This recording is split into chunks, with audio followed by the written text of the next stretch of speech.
भारत के अलबेले हाथों के हुनर की कहानी प्राचीन काल से ही चली आ रही है और इनकी परंपरा काफी सुदृढ़ है। इसकी एक वजह है कि ये हस्त निर्मित वस्तुएं हमारे जीवन को सुंदर बनाती हैं, सुखद बनाती हैं और एक पहचान देती हैं। यूं भी जीवन के कई नियमों में से एक है इंसान की पहचान, जो उसकी काबिलियत से होती है, और देश की पहचान होती है उसमें बसे पले और रमे लोगों से। विज्ञान, अर्थशास्त्र, अभियांत्रिकी हर देश का गौरव बढ़ाने में सहायक होते हैं, परंतु इन महत्वपूर्ण जड़ों का जिक्र बिना हस्तकलाओं के नहीं हो सकता। जब विज्ञान बादल आकाश पार करके चंद्रमा तक, दूसरे ग्रहों तक पहुंचता है, तब हस्तकलाएं ही तो मानव की जड़ें बनकर उसे स्थिरता देती हैं। और आज इन्हीं जड़ों की तलाश है महाराष्ट्र के कोल्हापुर में, जो प्रसिद्ध है कोल्हापुरी चप्पलों के लिए। 10-20 ईयर्स अगो कम से कम 2 या 3 हज़ार फैमिलीज थी। अभी मेरे ख्याल से तो 300-400 ही रह गई है जो ओरिजिनल कोल्हापुरी चप्पल बनाते हैं। ये प्योर कोल्हापुरी चप्पल है। अगर आप कहीं से भी देख लीजिए, सिर्फ लेदर का ही काम है। लेदर के अलावा इधर मीन्स कुछ भी नहीं यूज़ करते। राइट फ्रॉम जो थ्रेड रहता है वो भी लेदर का ही रहता है, जो बेस रहता है वो भी लेदर का ही रहता है, और एक कील भी इसमें यूज़ नहीं होता।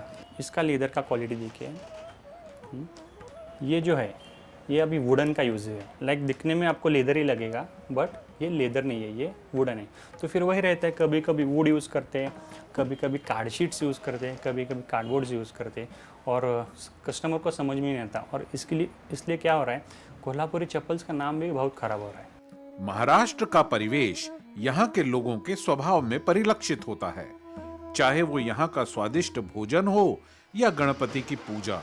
ये कहना गलत नहीं होगा कि महाराष्ट्र की जीवन शैली, जिंदगी, जिंदा दिली जीवन को ही समर्पित है, और इसका एक सटीक उदाहरण है कोल्हापुर और वहाँ की कोल्हापुरी चप्पलें। मैं 30 साल से हूँ, हमारे पिताजी से ही सीखा हूँ मैं। कोल्हापुरी चप्पल बहुत पुराना इतिहास है। पहले वाला रफ टफ था, उनमें कोई डिज़ाइन नहीं थी, खाली ये सिंगल बेल्ट, अंगूठा वैसा ही था। आज क्या है, आज हर डिज़ाइन आया है उसमें। ये अपने पैरों में जो अंगूठा है, ये अंगूठे के पास ये धागा आता है, और करंगली है, वो करंगली में ये धागा आता है। इससे क्या होता है, वो चप्पल आगे नहीं जाता। ये पुनेरी कापसे है, छोटा कापसे बोलते हैं इसको बड़ा कापसे बोलते हैं। ये भी कोल्हापुरी चप्पल है, मोटी वेणी बोलते हैं इसको। ये सिंगल बेल्ट लेडीज है फॅन्सीमध्ये। ये वेणी वाली कोल्हापुरी है लेडीज। ये डिज़ाइन शाहू है, पहले शाहू महाराज वैसे ही चप्पल पहनते थे, ऐसी वाली। ये चप्पल भुईवाद बोलते हैं इसको, कुर्नवाड़ी बोलते हैं। ये जो बेल्ट है ये चप्पल का, ये उसमें कोई डिज़ाइन नहीं है, ज़्यादा डिज़ाइन नहीं है। ये बनाने में कम टाइम लगता है, इसीलिए इसका दाम भी कम होता है।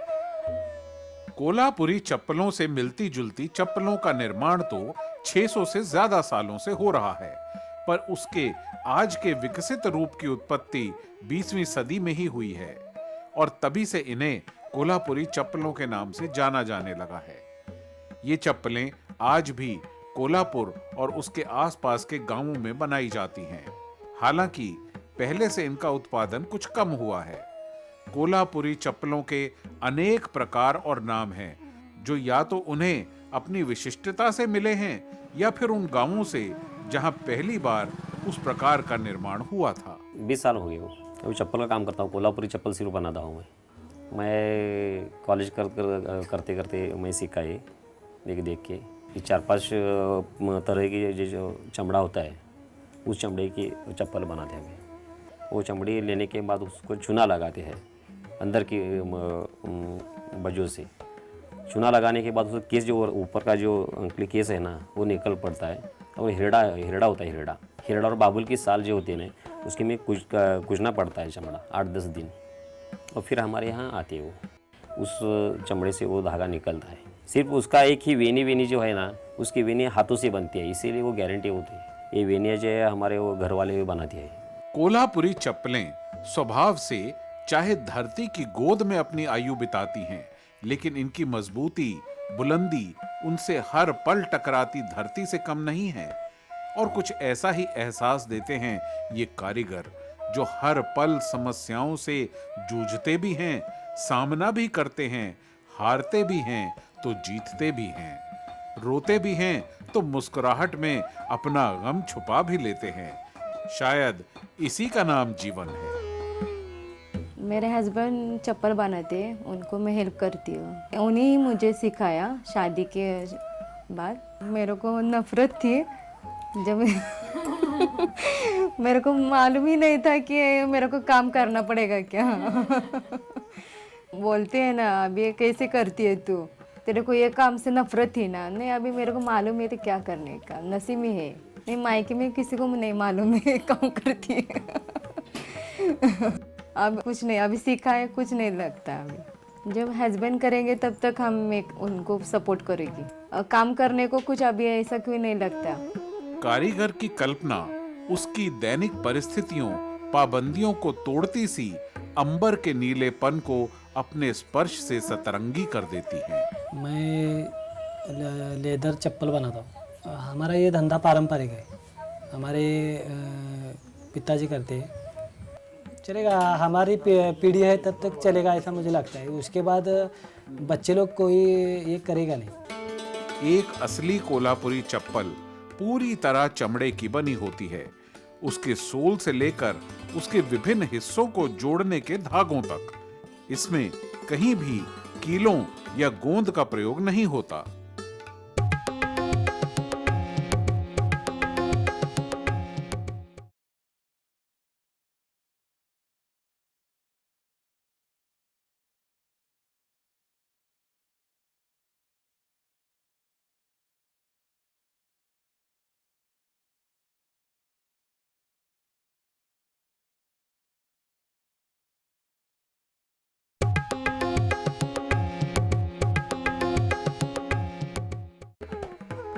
आज हम मौजूद हैं महाराष्ट्र के कोल्हापुर शहर में और खोज में हैं यहाँ की प्रसिद्ध कोल्हापुरी चप्पलों की।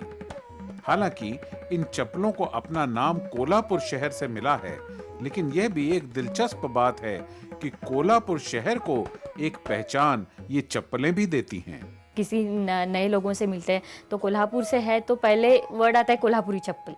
तो ऐसे हो गया था कि नहीं हम लोगों को कुछ ना कुछ करना चाहिए। तो इसके बारे में हम लोग सोच रहे थे। तो अभी ऑनलाइन तो सबसे बड़ा ज़रिया है कि हम लोगों तक पहुंच जाएं, हमारे प्रोडक्ट्स लोगों तक पहुंच जाएं। कोल्हापुरी चप्पल जो है वो टेलर मेड है, हर एक के साइज़ का बनता है वो, तो डेफिनेट ही बनेगा वो। अगर आप प्रॉपर साइज़ देते हो तो ही बनेगा वो। और ऐसे बहुत कम लोग हैं जिनको ये सच्चाई मालूम है कि क्या डिफरेंस है कोल्हापुरी प्योर चप्पल में और डुप्लीकेट प्रोडक्ट में। एक असली कोल्हापुरी चप्पल पूरी तरह चमड़े की बनी होती है। उसके सोल से लेकर उसके विभिन्न हिस्सों को जोड़ने के धागों तक इसमें कहीं भी कीलों या गोंद का प्रयोग नहीं होता। चमड़ा हम हाथ से मुझे उसको रगड़ के अच्छा टिकाऊ बनाता है। मशीन वाला वो चमड़ा इतना टिकाऊ नहीं होता। 10-12 साल 15 साल से मुझे ये धंधा कर रहा हूँ। खरीदने मतलब अच्छा होता है, टिकाऊ होता है, आपके शरीर के लिए अच्छा होता है। वो हीट कम करते हैं वो चप्पल, इसलिए लोगों ने उसको लेना चाहिए, पहनना चाहिए। इन चप्पलों के निर्माण की गाथा भी खासी दिलचस्प होती है। सबसे पहले कारीगरों के पास आते हैं विभिन्न पशुओं के चमड़े। इन चमड़ों का उपयोग निर्धारित होता है उन पशुओं की आयु एवं नस्ल से।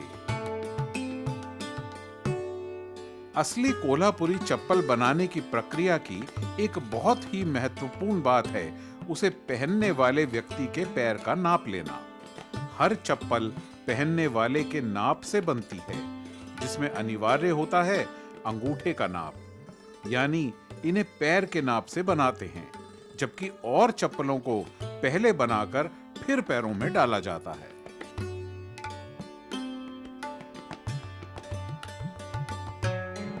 नाप के अनुसार ही चमड़े के अलग अलग टुकड़ों को एक आकार देकर काटा जाता है।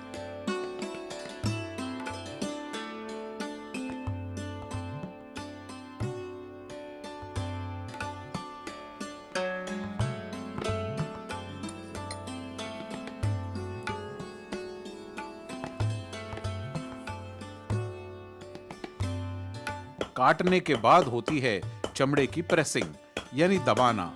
कहते हैं चमड़े को जितना ज्यादा दबाया जाता है उसकी मजबूती उतनी ही बढ़ जाती है।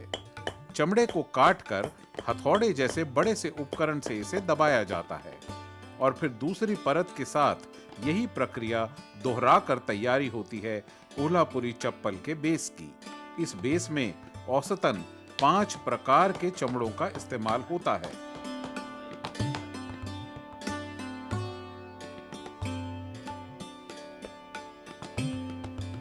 जिस धागे से चप्पल का हर हिस्सा जुड़ा होता है एक दूसरे से, वो भी बनता है चमड़े को बहुत बारीक रूप में काटकर।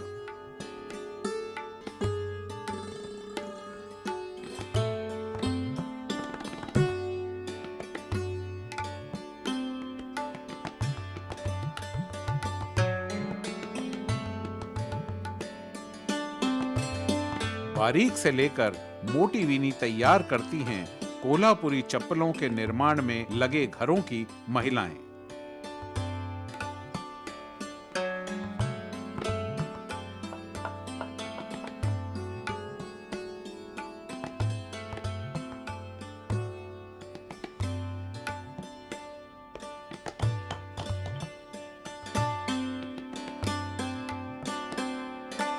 इन चप्पलों की ऊपरी सजावट से इन्हें विभिन्न नाम मिलते हैं।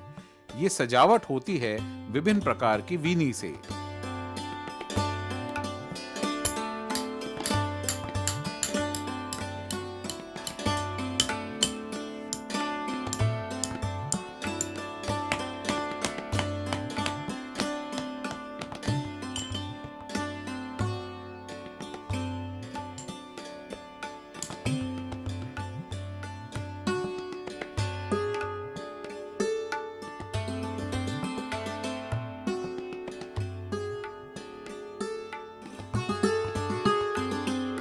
और अंत में चप्पल के निचले और ऊपरी भागों को सिलाई से जोड़ दिया जाता है और तब पूरी होती है ये प्रक्रिया।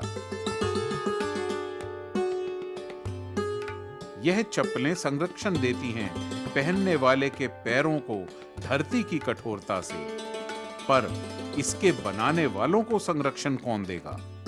यह जिम्मेदारी है आप पर और हम पर। प्योर कोल्हापुरी चप्पल के लवर है आप तो प्लीज़ आप प्योर में और जो डुप्लीकेट है उसमें आप फ़र्क जानिए। पूरा फैमिली 4-4 या 5-5 दिन उसमें लगा देते, कुछ ना कुछ बेनिफिट उनको मिलना चाहिए। हैंडीक्राफ्टेड प्रोडक्ट है, पूरा फैमिली उसमें इन्वॉल्व है, तो आपको डेफिनेटली उनको ये अमाउंट पे करनी चाहिए। आर्थिक, सामाजिक और निजी विडंबनाओं की दुनिया बहुत बड़ी होती है, कभी कभी इतनी कि ऐसा लगता है कि इससे बाहर कुछ भी नहीं बचा है। ऐसे में कल्पना ही एक ऐसी चीज है जिसकी उत्पत्ति भले ही इस विडंबनाओं भरी दुनिया में हुई हो, परंतु इसका पोषण और विकास तो इन सीमाओं के बाहर ही होता है। तभी तो शायद एक एक रचना कारीगरी को ऊर्जा देती, सुरुचिमयी सी लगती है। हमारे बाप वगैरह करते थे, उनसे ही सीख लिया हम। इससे पहले बम्बई था, बम्बई छोड़ के एक 20 वर्ष हुआ मिल में था, मिल तो बंद हो गई। उसके बाद गांव आए, बाद में काम कर रहा हूँ। बम्बई से इधर जब भी आया तो हमारे पास कुछ खाने पीने इंतज़ाम नहीं थे। इसके वास्ते सोच लिया कि बाबा घर का ये काम है, करेंगे। जूता बनाने के लिए बहुत परिश्रम लगते हैं। हमारे जूता बनाने के लिए बहुत समय लगता है, कष्ट भी है। उसके माने में मजदूरी हमको नहीं मिलती ना, इसके वास्ते तो सब लोगों ने हमारे वो सब ने धंधा छोड़ दिया है। कोल्हापुरी चपला, कापसी चपला ये तो बहुत मशहूर है। अभी हमारा कोल्हापुरी चपला समझो कापसी चपला प्रदेश भी जाते हैं। हमारे रीति रिवाज, आचार विचार, धर्म कर्म, भाषा, बोली में अंतर होने पर भी कोल्हापुरी चप्पलों के खरीदार देश के कोने कोने में मिल जाएंगे, बल्कि विदेशों में भी इनकी पहचान बनी हुई है।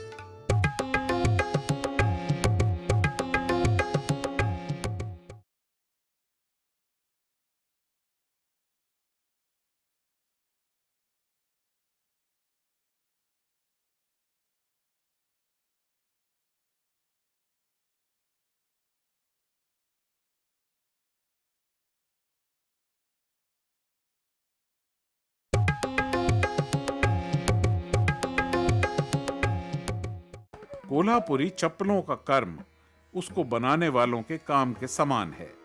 जैसे ये चप्पलें पहनने वालों की शोभा बढ़ाती हैं, वैसे ही ये कारीगर अपने प्रांत, राज्य और देश की गरिमा में चार चांद लगाते हैं। जो असली अपनी कोल्हापुरी है, असली जो कला है, उसे विश्वास रखना पड़ता है। हम संतुष्ट है, हमारा ग्राहक संतुष्ट है। नौकरी जब करेगा तो सिर्फ महीने की जो कमाई होती है उसे भी समाधान मानना पड़ेगा। लेकिन ये चप्पल जो मैं बनाता हूँ ना, ये चप्पल के वास्ते बहुत लोग हमारे पास आते हैं। हमारी चप्पल भारत में है, भारत से बाहर हुए है, इससे लोग बहुत जुड़ जाते हैं ना। इन कारीगरों के मन की वितृष्णा, विडंबना, नियति का चक्र, मोह भंग का भाव और इनके अनुभव कारीगरी की अभिव्यक्ति में दब सी जाती हैं। वास्तव में हस्तशिल्प कला कोई नारा नहीं है, बल्कि समाज का आईना होती है, जिसमें जीवन के विभिन्न पक्ष उजागर होते हैं, जो मानव की रुचि, संवेदना को बनाए रखती हैं। ऑर्डर है तो करना पड़ता है। ऑलरेडी जब हमारा सीजन रहता है ना, एक और महीना और आगे हम बना के लिए ये करते, बना लेते। पूरा दिन लगता है एक चप्पल को बनाने के लिए। कमर दर्द रहता है और आँखों को तकलीफ रहती है। थोड़ा फार पार्लर का भी घर में बैठ के काम करती है। उनको मालूम है मेरा टाइम कि 5 बजे की फ्री रहती है तब आती है। नहीं, अभी हस्बैंड को है काम, तभी मेरे को बच्चों को नहीं। वो पढ़कर लिखकर खुद अपने पाँव पर खड़े रहेंगे। रचनात्मक द्वंद्वता और दृष्टि को लेकर कुछ गहराई से सोचने विचारने की जरूरत है, क्योंकि ऐसी सांस्कृतिक धरोहर कभी खत्म नहीं होती और ना ही कोई नए इतिहास बनाती या दोहराती है। वास्तव में ये हमसे, हमारे जीवन के हर पहलू से जुड़ी हैं। हाँ, नयापन जरूर ला सकती हैं, बस जरूरत है एक नई व्यवस्था विकसित करने की। कोल्हापुरी चप्पल बनाने के लिए मिनिमम 2 to 3 डेज लगते हैं, और देखा जाए तो फिर एक कारागिर महीने में 15, मैक्सिमम 16-17 ही बना सकता है। इसलिए टू इंक्रीज द प्रॉफिट और increase this demand supply ratio, तो फिर फेक प्रोडक्ट्स भी बहुत आ रहे हैं। मान ली तो फिर एक दिन में 4-5 भी बना सकते हैं, तो फिर उसमें शॉर्टकट्स भी बहुत यूज़ करते हैं। मुझे लगता है ये तो लास्ट जनरेशन है, मीन्स अगले 10-20 साल ही ये कोल्हापुरी चप्पल चलेगी, अगर किसी ने इस पर कुछ काम नहीं किया तो, या फंडिंग नहीं की, सब्सिडी नहीं दिया तो। संकेत द्वारा अपने परिवेश को ध्वनित करने की शक्ति एवं संप्रेषण जरूरी है इनकी उन्नति के लिए। इनके विकास क्रम पर ध्यान देकर सत्य के ताने बाने पर ध्यान देना होगा। यह सृजन का एक अहम अंग है। हम सब क्वालिटी का बनाता है। कापसी चप्पल बनाता है, शाहो बनाता है, भुईवाद। सबसे ज़्यादा कापसी बिकता है, शाहो बिकता है। वो दिखने के लिए अच्छा होता है, टिकाऊ होता है, आज के फैशन में चलता है, वो अच्छा दिखता है। वो जितने लोग कर रहे हैं ऐसे देखते तो कुछ साल से ये चलेगा, बहुत लंबा चलने की कोई उम्मीद नहीं है, क्योंकि लोग कम हो गए ना काम करने की। इसमें मेहनत ज़्यादा लगती है, इसलिए कोई नहीं करता है। बाँस मारता है, इसलिए हाथ में कोई ऐसा खराब दिखता है, इसलिए वो कोई युवा कोई नहीं करता है। हाथों की कारीगरी से एक परिवेश बनता है जो गंभीरतम संवेदनाओं के लिए अभिव्यक्ति के लिए अवसर प्रदान करता है। सामाजिकता से साक्षात्कार कराती ये कृतियां अपने स्वरूप में हमारी संस्कृति से गहरी जुड़ी हैं। इनका ऐतिहासिक महत्व निश्चित रूप से गहरे तक जड़ें जमाए हुए है, लेकिन भविष्य में क्या ये जड़ें इतनी ही मजबूत रहेंगी? भविष्य में ये जो कला है वो कम होगी ऐसा लगता है, क्योंकि ग्राहक नहीं है। अभी एक चप्पल की कीमत 2000 से ऊपर है। वो कच्चा माल हमको कम से कम 1200-1300 रुपये मिलता है, और वो ग्राहक तक जाने के लिए जितना समय और हमको खर्चा आता है ये आने ट्रैफिक में, वो उसकी सांगट बैठती नहीं ना। इसके वास्ते भविष्य में इतना महंगा माल लोग लेते नहीं। अभी लोगों को क्या चाहिए, 100-150 में जो चप्पल आएगा वो जाते वक्त लेते हैं, पहनते हैं और जूना चप्पल फेंक देते आगे जाते हैं। ये पब्लिक की अभी ये आदत है। तो इतना 2000-1500 का चप्पल कौन लेते हैं? हमारे रीति रिवाज, आचार विचार, धर्म कर्म, भाषा, बोली में अंतर होने पर भी कोल्हापुरी चप्पलों के खरीदार देश के कोने कोने में मिल जाएंगे, बल्कि विदेशों में भी इनकी पहचान बनी हुई है। कोल्हापुर में बहुत बनता है, लेकिन वो मशीन में वगैरह बनता है, और वो अपना पेस्टिंग करके चप्पल बनाते। वो ज़्यादा से ज़्यादा 4-5 महीना चलता है, लेकिन वहाँ पेमेंट वगैरह ठीक से नहीं मिलता है, इसके लिए वजह से वहाँ कोई जाता नहीं। और ये हम खुद बनाते हैं। ये हमारा टिचिंग यानी सिलाई किया हुआ चप्पल रहता है। इसमें हम तेल वगैरह लगा के चप्पल पहनेंगे तो कम से कम 2-3 साल चलता है। हाथ की कारीगरी का कमाल जीवन के हर पहलू पर स्पर्श सा करता लगता है। फिर चाहे वो चित्रकार की चित्रकारी हो, पत्थर पर पच्चीकारी, लकड़ी की नक्काशी, या फिर सुई और रंगीन धागों का कमाल हो, या फिर हो सुगंध की बयार, पर इनके साथ अगर हो सुर और लय की ताल, तो सब कुछ जीवंत हो उठता है।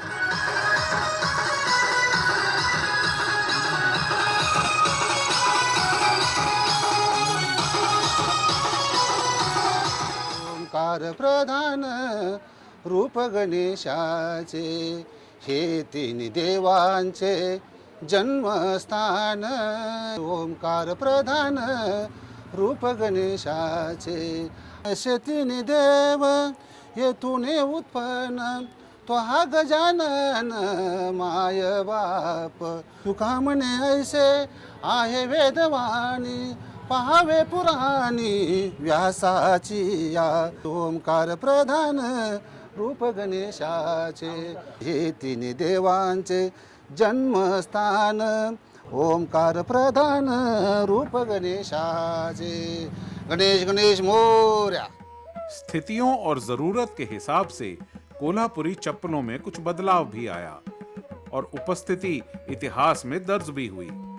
भविष्य का मार्ग भी बना और अतीत ने मार्ग भी दिया। लेकिन ये कला मशीनों में सिमट न जाए, कारीगरों के हाथ इनमें सौंदर्य एवं प्राण डालने में अशक्त न होने लगे, इसके लिए सभी का प्रयास अपेक्षित है। बहुत जरूरी है कुछ कहना, कुछ बोलना, कुछ महसूस करना। बस ध्यान ये रखना है कि ये कहना, बोलना, सुनने और समझने में भी आए, यथार्थ से जुड़े और फिर जुड़ा ही रहे।